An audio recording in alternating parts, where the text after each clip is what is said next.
Today I want to share with you about the theme, what corrupt leaders don't want to hear about. Our passage is Acts 24, where Paul is defending himself before Felix, who is the governor of the region. And in verse 25 it says, "And as he discussed justice, self-control, and the coming judgment, Felix became frightened and said, 'Go away for the present. When I have an opportunity, I will send for you.'" I titled today's devotion, "What Corrupt Leaders Don't Want to Hear About," because think about the three things that Paul mentions. First of all, justice. Corrupt leaders don't want to hear about justice because they're not just. And the last thing they want is a court or any sort of legal system holding them accountable for their corruption, for their crimes, for their abuses of power. Justice is not something a corrupt leader wants to hear about. The second thing is self-control. And Paul mentions that this is a fundamental part of being a follower of Christ, right? It's the final fruit of the Spirit in the list that Paul gives us in Galatians chapter 5. And again, often corrupt leaders lack self-control.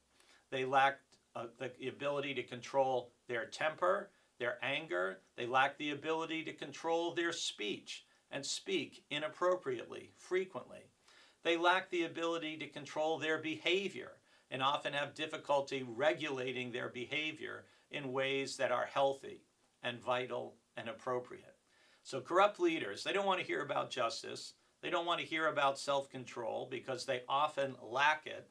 And they really don't want to hear about the third thing Paul mentions, which is the coming judgment.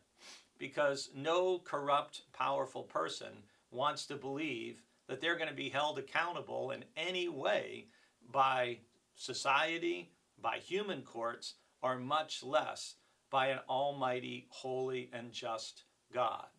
So when Paul, in defending himself before Felix, speaks about justice, self-control, and the coming judgment, you can probably begin to understand why Felix became frightened, as the verse says, and basically sends Paul away.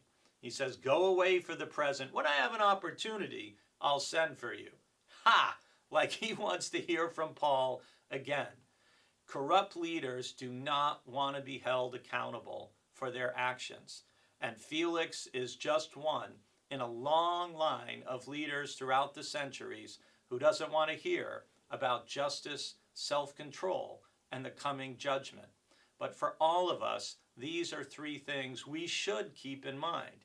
We should be people who stand for and advocate for justice, even when it's difficult or costly. We want to practice the fruit of the Spirit that is self-control. So our speech and our behavior and actions are appropriate and God-honoring. And if we keep God's judgment in mind, we are far less likely to sin.